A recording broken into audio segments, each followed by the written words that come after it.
Hola, ¿qué tal amigos? Tengan ustedes muy buenas tardes. Bienvenidas, bienvenidos a este espacio de información y de opinión de los medios de comunicación de la Asamblea Nacional, la radio, la televisión y también nuestra señal a través del internet. Siempre un gusto saludarles en este espacio de diálogo. La radio con cobertura en las 24 provincias del país, en las 4 regiones de la patria. A través del internet usted también nos puede sintonizar en todo el mundo.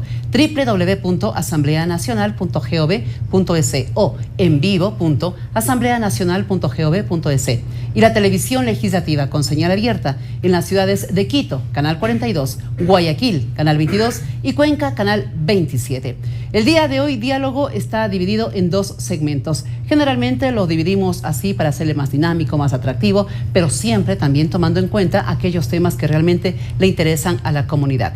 En la primera parte estaremos hablando sobre una iniciativa que vino desde el Ejecutivo con el carácter urgente en materia económica y que tiene que ver con el incentivo a la producción, pero también la prevención del fraude fiscal. Vamos a conocer sobre el contenido de ese proyecto, cómo se ha trabajado el informe por parte de la comisión correspondiente, y en la segunda parte estaremos hablando sobre el trabajo que se viene cumpliendo en el Consejo Nacional de Salarios en el ánimo de fijar no únicamente las remuneraciones pertenecientes a las comisiones sectoriales, sino cómo ese trabajo se enlaza para fijar el nuevo salario básico unificado. Y más allá de eso, fijar ya una política salarial que deje de lado las negociaciones y que más bien sea una decisión eminentemente técnica. Entonces, bienvenidas y bienvenidos a nuestro primer invitado, el doctor Virgilio Hernández, representante de la provincia de Pichincha por Alianza País, integrante de la Comisión Legislativa Especializada del Régimen Económico, en donde se ha trabajado el proyecto de ley que les había citado, y también integrante del Consejo de Administración Legislativa CAL. Virgilio, qué gusto, muy buenas tardes, bienvenido. Siempre un gusto poder estar en los medios legislativos y más ahora para poder conversar contigo y mirar estos temas que yo creo que son de interés para el país.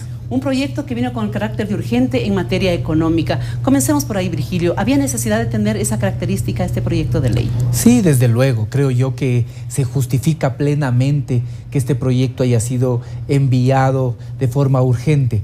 Te menciono algunas razones. En primer lugar, este proyecto, uno de los objetivos de este proyecto es evitar el fraude fiscal. Es decir, que aquellos que tienen que pagar impuestos, que son generalmente las personas de renta mayor y que actúan de manera insolidaria y fraudulenta con el país, no paguen impuestos. Nosotros vemos que es inadmisible, más en un momento difícil. Todos decimos, todos estamos conmovidos, más allá de los sectores de la oposición que parece que se alegran a veces con la baja del precio del petróleo. Todos estamos realmente preocupados por lo que puede significar para el Ecuador la baja del precio del petróleo. Por lo tanto, ¿qué es lo que hay que hacer? Hay una razón de la urgencia. Y además, hay que sumar esfuerzos para que todas aquellas personas que tienen que pagar impuestos lo hagan. Yo me preguntaba ayer cuando precisamente el asambleísta Ramiro Aguilar, que participa también en la comisión, señalaba el que no debía haber sido enviado por urgencia económica. Yo decía, ¿por qué los que sí pagamos impuestos? ¿Por qué el resto del país que sí cumple impuestos tiene que de alguna manera permitir y mirar con los brazos cruzados que aquellos de mayor poder adquisitivo, de mayor renta, en cambio no pagan impuestos y de esa manera defraudan al país? Esto yo creo que es importante. Segundo, cuando se toma un proyecto de esta naturaleza, un proyecto de carácter tributario, las reglas tienen que estar definidas antes de que inicie el nuevo año fiscal, antes de enero.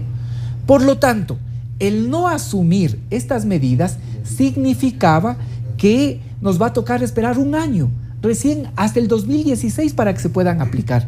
Y aquí hay cosas importantes, como vuelvo a señalar, sobre todo para poder combatir la evasión, el fraude fiscal, de lo que ya hablaremos. De tal manera que no teníamos por qué esperar un año. Otro elemento que también es importante reiterar: en este proyecto se establecen medidas para los sectores productivos. Medidas que, a pesar de la situación difícil, el Estado cree que son necesarias asumir, necesarias tomar estas medidas. ¿Para qué? Para que en un momento de crisis, más bien, se reactive la inversión, se reactive la producción, no decaiga la mano de obra, sino más bien el país siga caminando. Esas son lo que se denomina medidas anticíclicas, que es completamente diferente a lo que proponían los neoliberales. Los neoliberales decían, momento de crisis, por lo tanto lo que hay que hacer es gastar menos, hay que ahorrar más, hay que pagar las deudas, eso decían. No, nosotros decimos, hay que poner toda la maquinaria estatal a andar para que la inversión pública, la inversión privada se mantenga, no decaiga la actividad productiva y por lo tanto no tengamos mermas en el empleo. Es un año difícil y había que tomar decisiones que son necesarias para el país, y yo quiero resaltar que estas medidas que se toman son sin aplicar nuevos impuestos al pueblo. Otras veces, cuando había momento de crisis, en lo primero que se pensaba es en subir el impuesto a la renta, en subir el IVA, ¿sí? Era lo primero.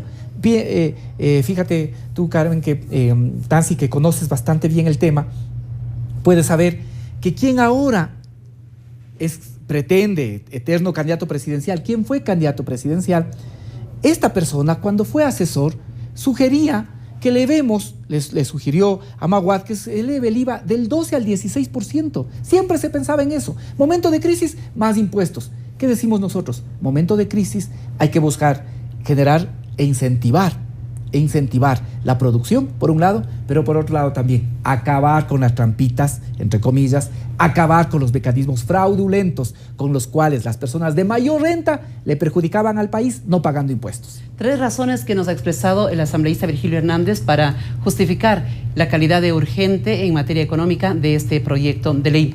La redacción del texto como vino y como lo está elaborando el informe de la comisión también está acorde a lo que se aprobó en la proforma presupuestaria para el ejercicio fiscal del 2015 y lo que dispone el Código Monetario.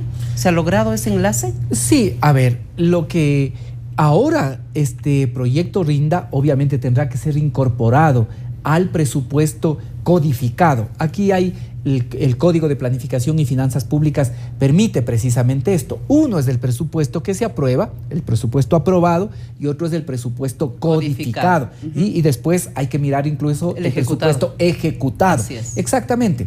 Cuando la Asamblea, a mediados del próximo año, reciba el informe de ejecución presupuestaria, tendremos que mirar efectivamente qué pasó con el aprobado, qué pasó con el codificado y también qué está pasando en ese momento con el ejecutado. Y ahí ya se verá cuáles son los rendimientos que ha generado este proyecto. Pero vale decir, este proyecto no tiene un interés recaudatorio. Lo fundamental no es que recaudemos el impuesto ahora, no, lo fundamental es corregir algunos elementos para evitar el fraude fiscal, para evitar que se hagan trampas a través de las cuales no se pagaban impuestos. Y cuando no se paga impuestos, yo quiero decir algo con claridad, no le están haciendo un daño al gobierno, no le están haciendo un daño al presidente que en este momento está, le están haciendo un daño a la sociedad, le están haciendo un daño al país.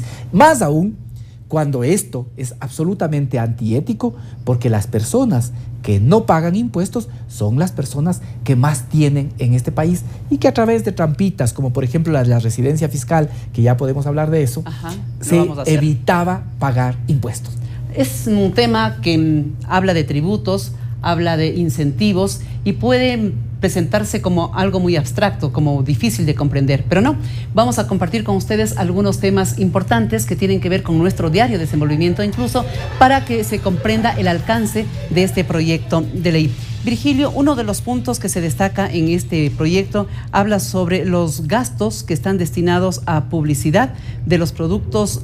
No sé si cambiaron el término de nocivos a chatarra y que ya no serán deducibles. Sí, a ver. ¿Cómo se abordó este caso? También es una cosa importante, porque se ha hablado mucho de esto. Se ha dicho que vamos a poner impuesto a la comida chatarra, impuesto a determinados productos. No, básicamente, ¿cuál es la medida que se adoptó? Aquí hay que mirar que también, ¿qué es lo que hacen las empresas? Las empresas compiten por la preferencia del público.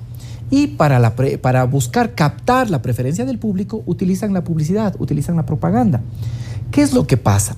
Que esta publicidad, esta propaganda, hasta ahora ha sido considerada como parte de los gastos, por lo tanto, era deducible del pago del impuesto a la renta. Esto es lo que pasaba. Eso ya no va a ser. Entonces, ahora lo que se está haciendo es que estos gastos no sean considerados deducibles para el pago del impuesto a la renta.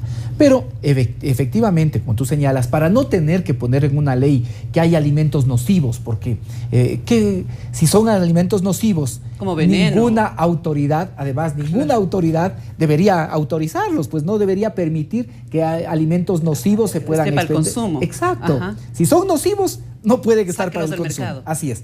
Entonces en la comisión se modificó. En la comisión se estableció que será el SRI, a través de un reglamento, el que determine qué productos, qué segmentos, qué cosas sí son deducibles y qué no, ¿sí? Qué aspectos son deducibles y qué no, a través de un reglamento, para no tener que decir sobre estos artículos que son nocivos, sobre estos productos alimenticios que son nocivos, para no entrar en calificativos.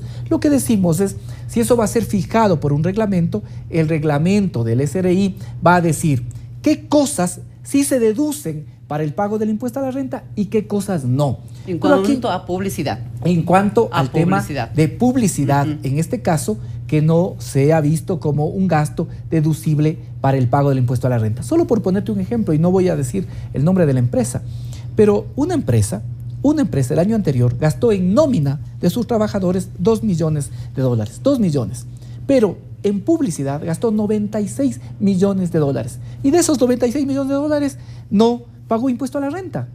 Así es el tema.